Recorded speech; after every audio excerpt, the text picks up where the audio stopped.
네, 매일 아침 지나치지 말고 우리가 꼭 알아야 될 뉴스만 엄선해서 알려드리는 우리 엄친아 뉴스토마토 한동희 기자 나와 있습니다. 안녕하십니까? 안녕하세요. 네, 엄친아 어때요? 만우절이라 그렇게 불러주신 것 같습니다. 아, 또 갑자기 만우절에 내가 엄친아 그러니까 뭔가 좀 진정성이 떨어지는 느낌이 나는데 왜 이렇게 그러니까 스스로가 조금 솔직한 거 아니에요, 너무? 좋습니다. 자, 오늘 첫 번째 이슈부터 한번 보겠습니다.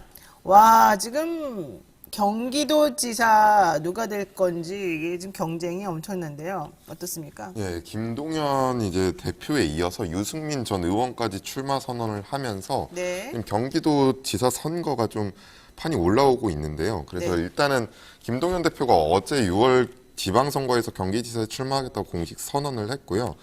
뭐 일단은 윤석열 정부의 독선을 막아내고 이재명 전 후보와의 약속을 이행을 하겠다라는 게 이제 출마 선언에서 한 말이고요. 네. 국회에서 어제 기자회견을 했는데 곧바로 성남시 수정구 단대동으로 이동을 했었습니다.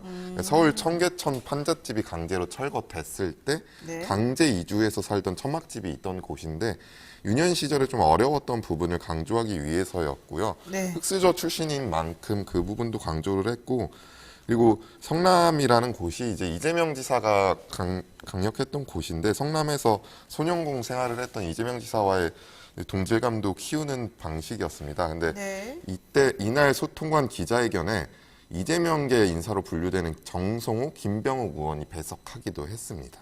아, 그러니까는 이제 이재명 그 후보, 전 후보, 그 이재명 상임 고문민주당. 네. 이분의 좀 전폭적인 지지를 받고 있다. 예. 이런 시그널인 거죠, 말하자면. 그 부분을 강조하고 있습니다. 네.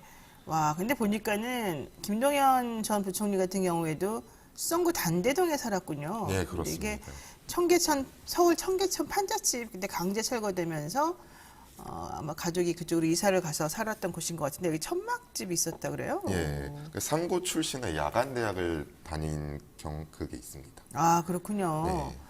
판잣집 출신인 그가 상고와 야간대학을 다니면서 공직에 입문한 흑수저 출신으로서 이재명 고문과의 또 인연이 깊다. 근데 민주당은 그런데 네. 또 유승민 전 의원 같은 경우도 지금 국민의힘 쪽에서 나오는 거잖아요. 예, 사실 뭐 유승민 전 의원이 뭐 경기도에 그렇게 연고가 없는데 지금 뭐 거물급으로 이제 불리고 경제 전문가로 불리면서 네. 경기도지사에 마땅한 보수 야당 후보가 없기 때문에 사출론이 제기가 됐고요. 네. 근데 이제 원래 기존에 있던 후보들, 야당 후보들, 지금 현재 야당 후보들은 유승민 전 의원이 나온 것에 대해서 불만을 표출하고 있는 상황입니다. 그렇죠. 그러니까 유승민 이제 뭐 어제 선언했으니까 후보라고 불러도 되나요? 어쨌든 유승민 전 의원 같은 경우에는 지역구가 대구에 있었던 거 아니에요? 예, 그렇습니다. 그러니까 그쪽을 원래 벗어난 적이 없었잖아요. 원래 대구에서 계속 국회의원 생활도 했었고 대구에 연고를 계속 두고 있었는데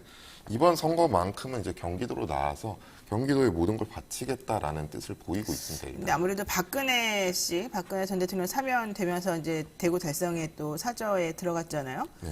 분위기가 오히려 안 좋아져서 입지가 많이 줄어들었다. 그래서 대구에 네. 있기가 힘들어졌다. 이런 얘기 있던데 그 맥락으로 조금 파악해도 되겠습니까? 네, 그래도 될 것 같고요. 일단 그리고 서울시장 같은 경우에도 지금 송영길 전 대표가 오늘 입장을 밝힌다는 예정인데 민주당도 상황은 조금 비슷합니다. 지금 서울시 국회의원들이 지금 반대하는 입장을 나타내고 있어서 송영길 대표 역시 쉽지 않은 상황이고 그래요? 송영길 대표도 지금 반대하고 있어요? 서울에 있는 국회의원들이 지금 송영길 전 대표로는 좀 부족할 수도 있다. 새로운 여론조사를 해야 된다. 이런 입장을 보이고 있어서 송영길 대표도 그렇게 쉽게 올라올 수는 없을 것 같아요. 지금 송영길 대표 오늘 정도에 본인이 이제 어떻게 할 것인지 네. 대답을 한다는 거였잖아요. 네, 그렇습니다. 근데 분위기가 이렇게 되면은 좀 힘들 것 같은데 만약에 송영길 대표가 약하다 그러면 누구를 내세워야 되는 거예요? 이낙연 예, 전 당내에서 대표를 그런 말하는 얘기들이 거예요? 계속해서 나오고 있는데 아직 정확한 어떤 인물은 거론은 하질 않고 있고 뭐 더 새로운 인물이 있어야 된다. 그리고 당내에서 여론조사를 좀 돌려봐야 된다. 이런 얘기가 나오고 아직도 안 돌려봤을까? 난 돌려봤을 것 같은데. 사실 오늘쯤이면 돌려봤어야 되는 거 아닙니까?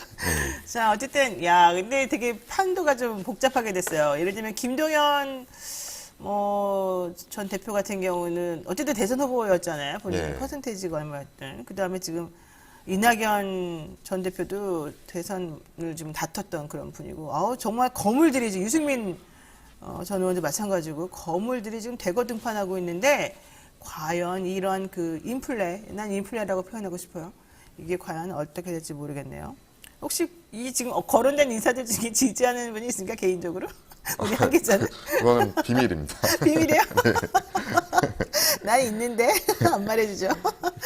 좋습니다. 자, 두 번째 이슈 한번 볼게요. 지금 청와대 계속해서 지금 강력 대응하는 것 같아요. 좀 네. 템포가 늦긴 했습니다만 지금 김정숙 여사 옷값 둘러싼 논란 이거 지금 너무 지나치고 치졸한 거 아니냐 이런 네. 얘기 나오는 겁니다. 네, 그래서 청와대가 분명하게 입장을 밝히고 있는데요. 무분별한 의혹 제기에 일단 유감을 표현한다고 밝혔고 네. 청와대 특활비가 사용될 수 있다는 의혹이 계속해서 나오고 있고 국민의힘 등 야권에서 특활비를 공개해야 된다는 주장을 하고 있는데 네네. 이 부분에 대해서 특활비는 기밀 유지가 요구되는 경비이기 때문에 비공개하는 것이다라고 밝혔고요.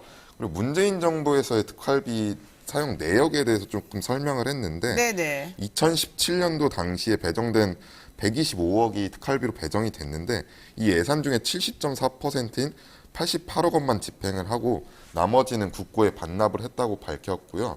그리고 청와대는 연평균 96억 5천만 원의 특활비를 편성을 했는데 이게 1994년 이후 역대 정부 최저 수준이라고 밝혔습니다.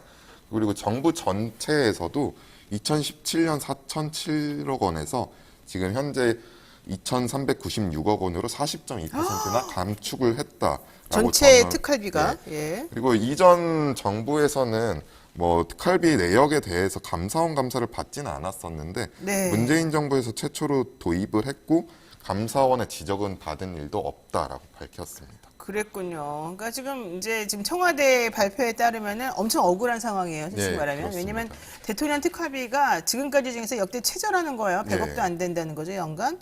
게다가 김정숙 여사 옷값, 저는 이 논란 자체가 사실 좀 황당하다고 보는데, 아니 대통령 영부인으로서 국격을 대신하는 분 아니겠습니까? 근데 어디 나가거나 뭐 순방하거나 공식석상에 나갈 때 옷을 저는 당연히 마련해 주는 걸 줄 알았더니 지원하는 그 시스템이 체계적이지가 않았었나 봐요. 네, 지금 그렇습니다. 이런 얘기 나오는 거가 그럼 뭐 옷을 뭐 그냥 거지같이 입고 다니라는 얘기가 요즘 아까 제가 표현이 과격합니다만 저는 정말 너무 치졸하고 이상한 것 같은데 법원도 좀 그래요. 약간 법원의 판결이 이 옷값 관련된 특활비 공개라는 것이었잖아요. 네. 근데 그것도 좀 옛날하고 비교해 보면은 좀 약간 못 따라가는 거 아닌가 이런 생각도 좀 들긴 합니다. 어쨌든 청와대 이제 박수현 수석이죠. 박수현 수석이 지금 특활비는 기밀 유지가 요구되는 경비로 법령에 따라서 집행력이 비공개되는 것뿐이고 김정숙 여사가 뭔가 잘못 써서 그런 게 아니다 이런 얘기를 하고 있습니다. 역대 최저. 게다가 저는 이게 깜짝 놀랐네요. 2017년 4,007억 원이 원래 배정이 돼 있었는데 올해 2,396억 원으로 거의 절반 정도가 지금 줄어든 그렇습니다. 상황인데 이것들 좀 아껴가지고 매번 그렇게 줄여서 쓴다는 거 아니에요? 특활비를 야. 계속해서 줄여서 감축하고 있었습니다. 그리고 감사원 감사도 원래 안 받아도 되는데 감사원 감사 스스로 받았는데 네. 역시 아무런 문제 없었다는 네, 얘기죠. 그렇습니다. 좀 무분별하게 지나치게 이렇게 공격하는 거 좀 그만둡시다. 좀 그럼 대통령 부인은 어떻게 옷을 어떻게 입고 다니라는 겁니까? 예? 게다가 뭐 옷 다 반납하고 가라고 이준석 대표 말하던데 말이 되는 소리인가? 모르겠어요. 아, 정말 짜증나서 정치를 하든지 말든지. 좋습니다. 세 번째 이슈 한번 보겠습니다. 예, 봉합 국면으로 이제 접어드는 듯 했었는데 문재인 대통령과 윤석열 대통령 당선인 신구 권력 간 갈등이 다시 불을 붙이고 있습니다. 인수위원회가 대우조선해양 박두선 신임 대표 선임에 대해서 알박기 인사라고 비판을 했고요. 네. 청와대는 이 부분에 대해서 인수위가 그 자리에 눈독을 들인 것인가 라고 역공을 가하면서 지금 정면 충돌하고 있는 상황입니다. 네. 그러니까 인수위 대변인에 따르면은 이게 대우조선해양 박두선 신임 대표가 문재인 대통령의 동생과 대학 동창이다. 라고 하면서 네. 무리수를 강행했다고 했고요. 네. 뭐 오비락을 지적을 하면서 이렇게 했으면 안 된다고 말을 했는데 알박기 규정 근거가 무엇이냐라고 물었더니 네, 네. 상식이 근거다라고 대답을 하기도 했고요. 국민의 쪽에서 네. 어, 그러니까 인수위에서 인수위 이렇게 쪽에서? 인수위에서 이렇게 대답을 했습니다. 네. 그래서 청와대는 이 부분에 대해서 현 정부든 다음 정부든 정부가 눈독을 들일 자리가 아니다라고 반박을 했습니다. 야, 이거 너무 재밌네요. 상식이 근거다. 참 좋은 말인데, 근데 문재인 대통령 동생이 있었군요. 근데 동생하고 동창이라고요. 예, 이분이 대학 동창이라고. 우리나라에 안 걸린 사람 한 명도 없어요. 이렇게 따지면. 예? 저도 대학원 어느 S대 나왔는데 다 우리 나오는 사람들 전부 다 나랑 동창이야. 아 진짜. 자 우리 섬소녀님. 좀 한번 읽어드릴게요. 섬소녀님. 그러면 김정신 여사 옷 관련해서 그럼 벌거벗고 다니라는 얘기입니까? 뭐 이런 얘기도 지금 나오셨고 동대문에서 천도동 쪽으로 가는 기동차 열차도 있었습니다. 이렇게 얘기하는데 섬소녀님은 사실은 어제 밤에도 제가 봤고 오늘 아침에도 보고 정말 열심히 활동하시는데 댓글 담가보니까 조금 연세가 있으신가 봐요. 되게 젊은 소녀인 줄 알았는데 재밌습니다. 자 어쨌든 오늘 한동희 기자하고 또 여러 가지 이슈 많이 얘기해봤습니다. 네 오늘 여기까지 일단 우리 또 뉴스픽은 하고요. 네 오늘 한 기자 고생 많으셨습니다. 네.